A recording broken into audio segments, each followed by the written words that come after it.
Growing up, I remember my grandmother living in this little tiny rock covered house. It was modest at about 1,000 square feet and honestly about the size that we live in now. And I always lived in apartments when I was little, so her home, even though it was small, it was surrounded by mountains and wide open fields, and there were cows and there were bees and just all of the things that really truly made it feel like a magical place. And I don't know why I asked her this all of the time, but I just remember always asking her if she was rich. And she would always smile and say, "Yes, darling, I am very, very rich." Now, she was a very devout lover of Jesus. And now, as an adult at the age of 32, and also a lover of Jesus and a true follower, I understand what she meant by her statement. But it was quite the journey to understand.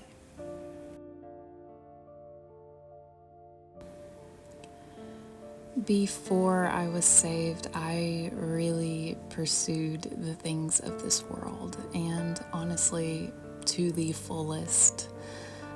My career being one of them, I studied really hard.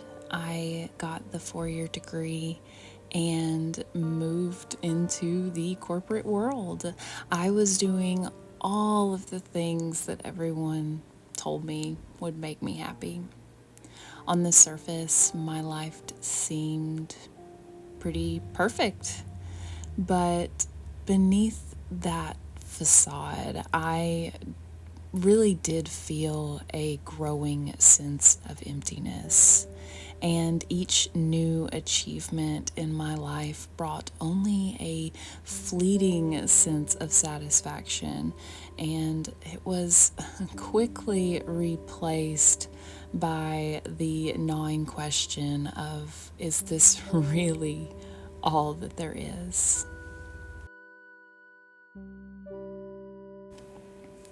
Now, during this time in my life, I can look back and really relate to the stark words of Solomon when he says, "Everything is meaningless." And Solomon was known for his immense wisdom and wealth, and he embarked on a reflective journey to understand the meaning of life. And that is what we are going to have a look at today. During Solomon's quest, he pursued so many things to find fulfillment, and I think that we all do that. So let's look at some things that he did. He obviously dived deeply into wisdom, and his conclusion was that with much wisdom comes much sorrow. So the more knowledge we have, the more grief that we have. He also pursued pleasure and wealth, and he indulged in every pleasure and amassed great wealth, but he found them unfulfilling. He remarks, "I denied myself nothing my eyes desired. I refused my heart no pleasure.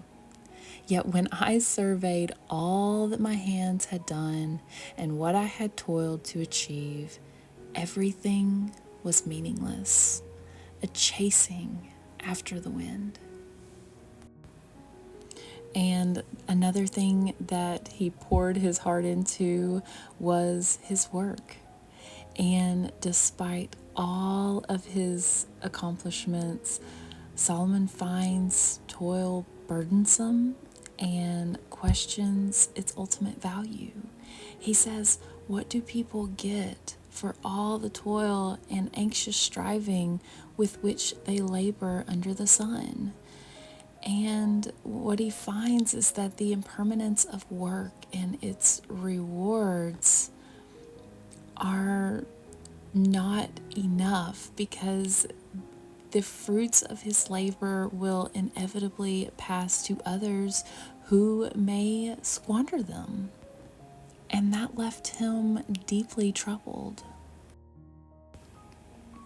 Another profound thing that Solomon reflected on was the repetitive and cyclical nature of life. In Ecclesiastes 3:1-8, he says, "There is a time for everything, and a season for every activity under the heavens, a time to be born and a time to die, a time to plant and a time to uproot, a time to weep and a time to laugh, a time to mourn and a time to dance." While he was acknowledging the natural rhythms of life, he observes that these cycles continue regardless of human effort. And that just highlights life's unpredictability and limits of human control even more. So, this is some really deep stuff. We're looking at a person who has everything. I mean, kind of like a celebrity in this day and age would. They have money, they have fame, they have beauty. They have it all. And, there's so many celebrities that will tell you that none of it's the answer. There are so many people who have absolutely everything at their fingertips, and they are still so empty. And so I want to give to you Solomon's conclusion after he went on this quest to find fulfillment, right? So he's checked all of the boxes. And then in Ecclesiastes 12:13-14, he says, "Now all has been heard. Here's the conclusion of the matter." He says, "Fear God and keep his commandments, for this is the duty of all mankind.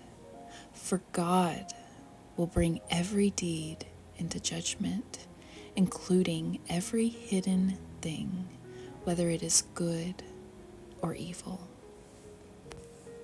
And honestly, this is just a really fancy way of saying that everything is meaningless without proper focus on God. In the end, Solomon points to a life centered on reverence for God and adherence to his commandments as the foundation for true fulfillment. This perspective really calls us to recognize the transient nature of worldly pursuits and focus on a relationship with God as the ultimate source of meaning. Looking back, I see so clearly how God used my sense of emptiness to draw me back to Him. Without God, everything really did feel just meaningless. But with Him, I found a depth of purpose and a richness of life that far surpasses any worldly success. And just waking up and being one of His daughters and having Him ask me to do things for Him is enough. And then I'm just so grateful for whatever He gives me and allows me to do along the way.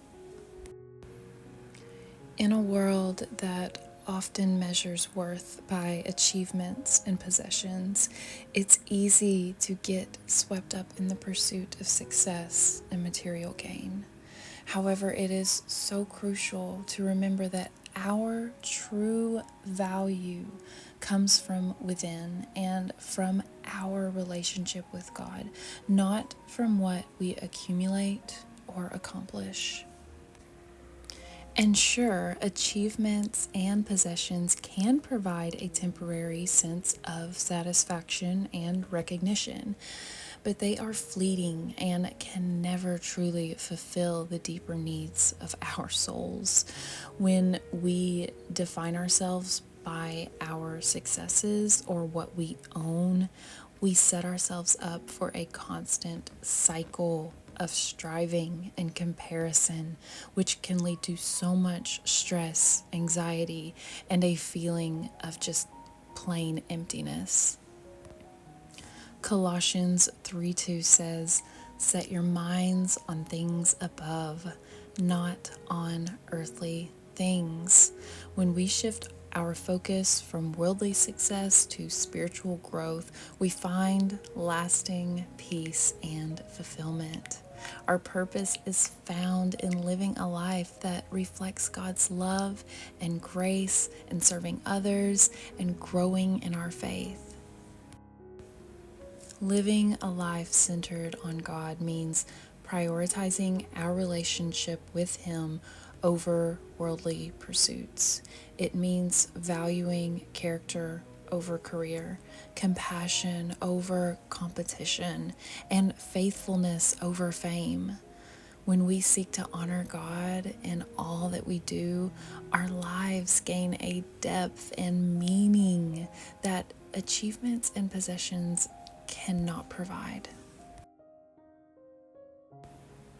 And with all of that said, I leave you with Matthew 6:19 through 21. It says, "Do not store up for yourselves treasures on earth, where moths and vermin destroy, and where thieves break in and steal.